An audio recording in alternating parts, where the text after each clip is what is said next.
سلام خورشیدیا، حالتون خوبه؟ اولین کاری که باید کنم مسئله رو خوب باید بخونی. اول باید بفهمی تا بتونی حلش کنی. یه باغچه مستطیل شکل دارم. سریع تو ذهنم میگم پس باید شکل مستطیل بکشم. طولش 10، عرضش 5. میخوام دور تا دور این باغچه رو نرده بکشم که از هر طرف، از چپ راست، از بالا پایین 1 متر فاصله داشته باشه. خب بریم با هم دیگه شکل رو بکشیم. خب مستطیل میکشم به این صورت. طول 10، زل بزرگه رو که طول 10 میذارم.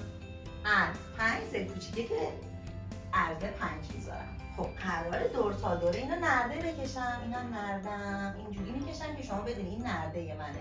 بچه‌ها وقتی دور باغچه مستطیلم نرده میکشم شکلم هم مستطیل میشه، یعنی نردم هم مستطیلیه. این نکته خیلی مهمیه. خب حالا با هم دیگه بریم طول و عرض نرده رو حساب کنیم. این طول نرده است. خب طول نرده بچه‌ها از این قسمت تا این قسمته. پس من باید از اینجا تا اینجا رو حساب کنم. خب این فاصله خود مسئله گفته 1 متره. این فاصله هم 1 متره. خب حالا به من بگین 1 با 10 با 1 جمع بشه میشه چند؟ آفرین 12 میشه. پس طول نرده شد 12. حالا میخوام عرض نرده رو حساب کنم. خب از بالا 1 متره، از پایینم 1 متره. حالا بگین 1 به علاوه 5 به علاوه 1 چقدر میشه؟ میشه 7 متر. آفرین بچه زرنگ. دور تا دورش گفتیم یعنی محیط هم یعنی زلها رو با هم جمع کن. خب خاصیت مستطیل چیه؟ ویژگی مستطیل زلهای روبرو برابرن. این اگه 12 روبروش هم 12، 7 روبروش هم 7.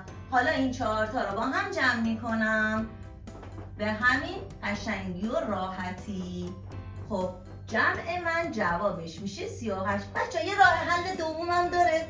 خب شما میگی خانوم من میدونم محیط مستطیل هست طول به اضافه عرض و بعد جواب ضرب در 2 کنم.